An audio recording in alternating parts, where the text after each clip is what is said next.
مناله سلام، هاردان چطوره؟ بریم واسه فکت.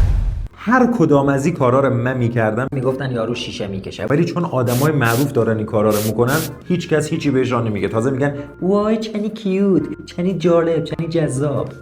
جون جانی دپ یه مجموعه‌ای از عروسکای باربی داره که موقعی که میخواد دیالوگاشو تمرین کنه میره با اینا تمرین میکنه. خب من اگه داشته باشم خدا وکیلی بابامون اصلا نمیداد چه، مثلا من حق ندارم عروسک داشته باشم به عنوان یک مرد. البته چند تا دارم.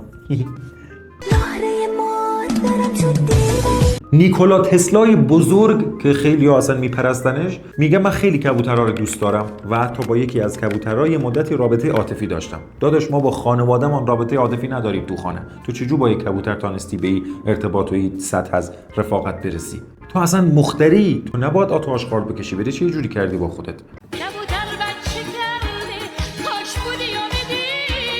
لیدی گاگا گفتم من خیلی از ارواح میترسم، تجهیزات دفع ارواح همراه هم دارم.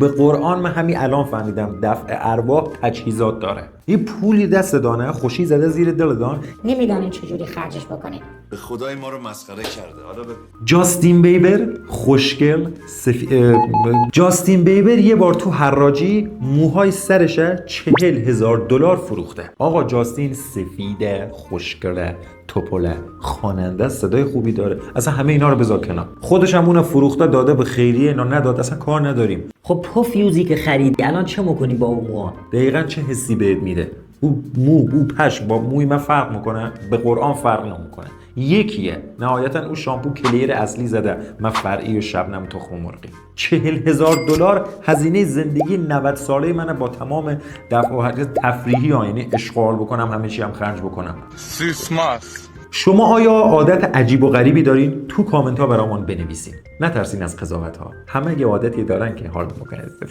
کانال خودتان لایک، کامنت، سابسکرایب یادتان نره. ایام به خاک.